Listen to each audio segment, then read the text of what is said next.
Okay, so for this guy, usually what we do, so kind of an ideal, we could work with whatever, but sort of an ideal group is about like I'd say 4 kids with this size scope. It's enough they can cram around and they're not on top of each other. You can go fewer, you can go more, but that's sort of ideal. So I tell two of the kids to hold on the bottom because we want it to tip.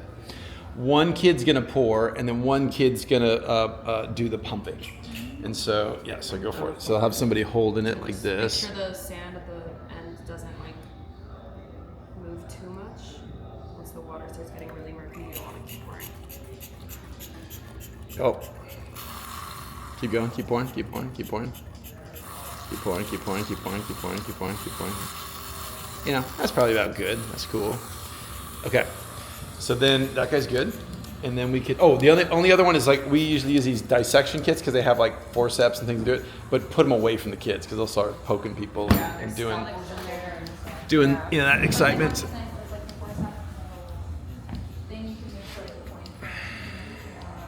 I'm just trying to dry it out right now. And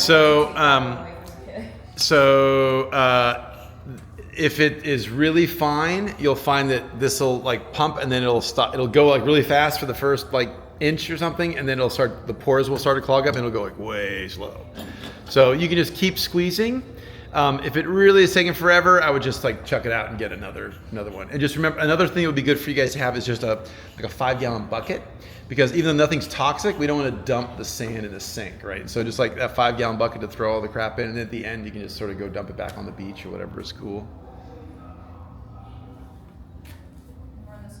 And what are you using that in or just water filter? Yeah, Just like a tweezers kind of thing.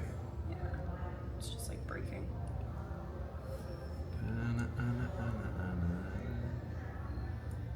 No pressure, man. Nobody's looking at you. No, it's just breaking. The whole outer section is breaking. Yep, that's good. That's good. And then you guys can start playing around with that and look around. And so the first thing to say is to just get things focused and make sure it's making sense. So the black part right there, if you want to focus it. Here. I'd probably turn it down a little bit, more about that maybe.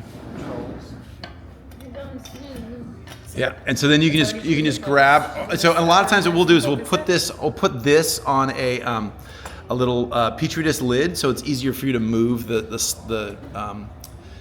filter around. But you could do whatever.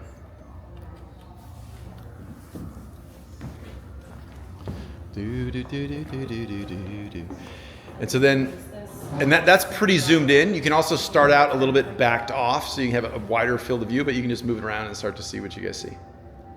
Excitement abounds.